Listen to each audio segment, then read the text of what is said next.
મિત્રો અહીંયા સુરવીરોના કેટલા બધા પાડિયા પણ આવેલા છે. તેમાં ગરણ વાઘેલાએ પોતાની બહેન મોડ જામને પરણાવી, પણ સારા બનાવીને બંનેને બનતું ન હતું અને તે વખતે પણ નાનું મોટું યુદ્ધ થયું હતું. મિત્રો આપણે આ યુદ્ધનો ઇતિહાસ જાણીએ કે કેવી રીતે આ યુદ્ધ થયું હતું.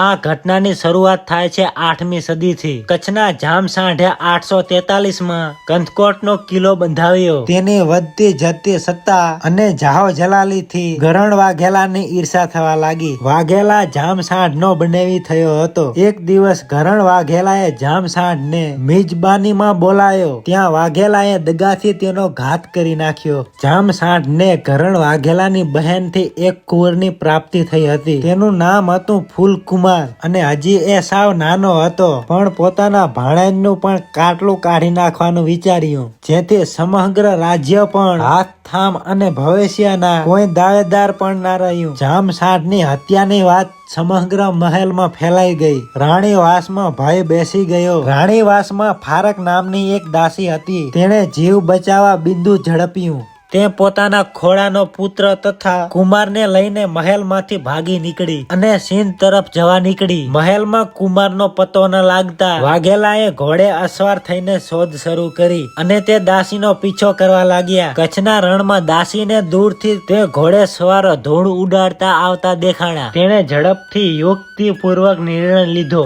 તેણે રાજકુમારના વસ્ત્રો પોતાના બાળકને પહેરાવી દીધા. પોતાના બાળકના વસ્ત્રો કુમારને પહેરાવી દીધા. કુમારને પીઠ પર બાંધી અને પોતાના પુત્રને ખંભે લઈને ચાલવા લાગી. ઘોડે અસવારો આવી પહોંચ્યા અને દાસીને ઘેરી લીધી. તે ઘણું કળગડી પણ કોઈને પણ દયા ના આવી. ઘોડે સવારોએ રજવાડી પોશાક પહેરેલી બાળકને કુમાર સમજી તેનો ઘાત કર્યો. પોતાના બાળકનો હત્યાનો આ ભયાનક દ્રશ્ય જોઈને દાસી ફારકનું હૃદય ફાટી જવા લાગ્યું. મનની લાગણીઓને તે દબાવીને ખામોશ રહી અને કુમારને તેડીને તે સિંધ તરફ ગઈ. સિંધના બાંભણા સરના રાજા અને અણગોળ નામના શ્રીમંતોને ત્યાં દાસી તરીકે તેણે આશરો લીધો. સિંધના તે બાંભણા સરના દલુરાય રાજાનું શાસન હતું, જેનું મૂળ નામ કીર્તિરાજ પરમાર હતું. બાંભણા સર સિંધમાં બ્રાહ્મણ નામે પ્રચલિત હતું અને રાજા દલુરાય નામે પ્રચલિત થયું. સિંધમાં આ દલુરાય અંગેની કેટલીક દંત કથાઓ પ્રચલિત છે. તે દુરાચારી હતો, તેથી તેને શ્રાપ મળેલો અને સિંધુ નદીનું વહેણ બદલાઈ ગયું હતું. તેનું રાજ્ય નાશ પામ્યું હતું. જ્યારે કચ્છી કથાઓમાં તેની શૂરવીરતા અને ભલામણશાહીની કથાઓ જોવા મળે છે.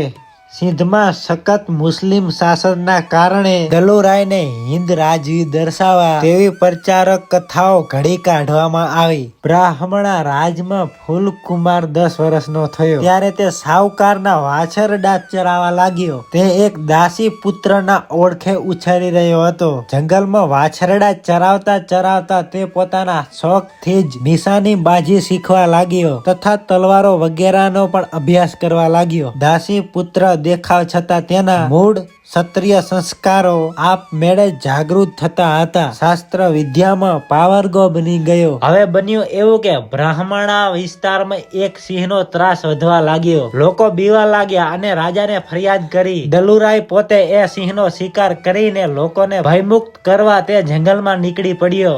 સિંહ તેની ગુફામાં છુપાઈને બેઠો હતો. શિકાર મંદરીએ તેને બહાર કાઢવા યુક્તિ કરી. ખીજવાઈને ભયંકર તાર પાડીને સિંહ ગુફામાંથી બહાર નીકળી આવ્યો. અચાનક સિંહની ત્રાળ અને સિંહને દેખાવાથી શિકારીઓના ઘોડા ડરી ગયા અને ઘોડા ભાગવા લાગ્યા. એક માત્ર રાજા દલુરાય હાથી ઉપર બેઠો હતો. છંછેડાયેલા સિંહે હાથી ઉપર ત્રાટ મારી. જંગલોમાં શિકારીઓના આગમન અને સિંહને બહાર કાઢવાની સમગ્ર બીના ગોવાળિયો ફૂલકુમાર પણ જોઈ રહ્યો હતો. સિંહે દલુરાય પર ત્રાટ મારી. એ સમયે ફૂલકુમાર પણ ઉછળીને કૂદી પડ્યો. તલવારના એક જ ઝાટકાથી તેણે સિંહને મારી નાખ્યો. રાજાનો જીવ બચાવી અને પરાક્રમ સાથેની પોતાની ફરજ બજાવીને ત્યાંથી ચાલી નીકળ્યો. રાજા દલુરાયે આ ગોવાળિયા યુવાનની શૂરવીરતા જોઈ લીધી હતી. તેણે પોતાનો જીવ બચાવનાર યુવાનને શોધી લાવવાનો હુકમ કર્યો. દલુરાયના માણસો તેને શોધીને તેની કહેવાતી માં ફારક દાસી સાથે દરબારમાં લઈ આવ્યા. દલુરાય તે યુવાનને ઓળખી ગયો. દલુરાયે યુવાનનો પરિચય માંગ્યો ત્યારે ફારકે કહ્યું એ મારો પુત્ર છે. હું કચ્છ દેશની બાંદડી છું. ભેટ વાસ્તે અહીંયા આવેલી છું અને એક દાસી તરીકે અહીંયા કામ કરું છું. દલુરાયને આશ્ચર્ય થયો. તેણે કહ્યું, સાચે સાચું કહી દે. ત્યારે દલુરાય કહે છે, આ પુત્ર તારો નથી, કાં તો તું કચ્છ દેશની બાનડી નથી. કઈક ભેદ છે, તેની સાચી હકીકત કહી દે. ફારકને પણ થયું કે આવો અવસર ફરી આવવાનો નથી. ત્યારે તેણે રાજાને સઘળી ઘટના કહી સંભળાવી. દલુરાય ફારકની સ્વામી ભક્તિ ઉપર ખુશ થઈ ગયો. રાજાનો જીવ બચાવનાર યુવાન અને ફારકને મહેલમાં રહેઠાણ આપ્યું. ફૂલકુમારની સાથે પોતાની પુત્રીના લગ્ન પણ કરાવ્યા. સૌ આનંદમાં રહેવા લાગ્યા. પણ દાસી ફારકને ચેન પડતું ન હતું. તેણે એક દિવસ ફૂલકુમારને ટકોર કરી. તેણે પોતાના પિતાનો હત્યાનો બદલો લેવા અને રાજપાટ પાછા લેવાની વાત કરી. વેર લેવાના વેતમાં ફૂલકુમાર ચિંતામાં અને વિચારમાં રહેવા લાગ્યો. ત્યારે ફૂલકુમારની પત્નીએ ચિંતાનું કારણ પૂછ્યું. ત્યારે ફૂલકુમારે બદલો લેવાની પોતાની ઈચ્છા જણાવી. બંને અંતે રાજા દલુરાયને વાત કરી. દલુરાયે તેને લાવ લશ્કર આપવાની મદદ કરી. પુત્રીની ઈચ્છા રાખવા અંજો અને અણઘોર કાર્યદક્ષ શાહકારોને પણ સાથે લઈ જવાની સંમતિ આપી. ફૂલકુમાર તે રસાલા સાથે કચ્છના બનીમાં આવી પહોંચ્યો. ત્યાં અંજા અને અણઘોરની સહાયથી ડુંગર કિલ્લો બંધાવ્યો. ફારકદાસીએ સિંધમાં પોતાનું નામ જકડી રાખ્યું હતું. તેની સ્મૃતિમાં બનીમાં આ નામે ગામ વસાવ્યું. પછી કંદકોટમાં ઘરણ વાઘેલાને યુદ્ધ માટે તૈયાર રહેવા સંદેશો મોકલ્યો. સિંધમાં લાવ લશ્કરનું જાણીને અને ફૂલકુમારને જીવતો હોવાનું જાણીને વાઘેલા ડરી ગયો. તેણે યુદ્ધ કર્યા વગર કિલ્લો ફૂલકુમારને સોંપી દીધો. ઉપરથી પોતાની પુત્રી પણ ફૂલકુમારને પરણાવી. પછી ફૂલકુમારે ઘરણ વાઘેલાની હત્યા કરાવી નાખી હતી અને પિતાની હત્યાનો બદલો લીધો હતો. જામ ફૂલને 5 રાણીઓ હતી. સિંધની દલુરાયની પુત્રી, ઘરણ વાઘેલાની પુત્રી ચાવડા તથા સોંઢાવસની પુત્રીઓ તથા રબારી પુત્રી સોનલ. સોનલ રાણીથી તેને લાખા કુમારનો જન્મ થયો હતો. તેને ફૂલનો પુત્ર હોવાથી તેને ફૂલાણી કહેવાયો. કચ્છના ઇતિહાસમાં અમર બની ગયેલો તે જ મહાપરાક્રમી લાખો ફૂલાણી.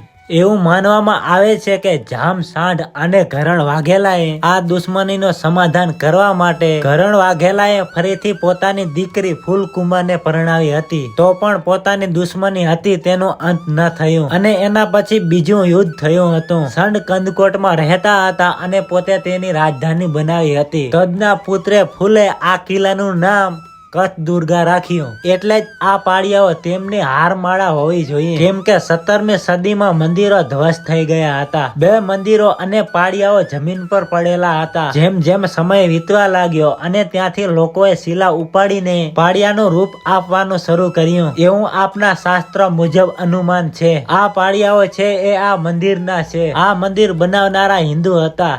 આ મંદિર સંપૂર્ણપણે ઉભો હતો. આ લોકો જૈન મંદિર કે સૂર્ય મંદિર ને પાડે નહીં, પણ કહેવાય છે કે 17મી સદીમાં આ મંદિર સંપૂર્ણ તરીકે ધ્વસ્ત થઈ ગયા હતા. એટલે આ મંદિર કોઈ કામનું નહોતું રહ્યું. એટલે આ મંદિરની શિલાઓને ઉપાડીને જે તે ટાઈમે પોતાઓનાની યાદમાં આ શિલાની ઉપર કોતરકામ કરી એ યોદ્ધાઓની પાળિયાની હારમાળા બનાવી હતી. તમે જોઈ શકો છો દેવલિપિમાં આ પાળિયાઓમાં લખણ પણ લખેલું છે.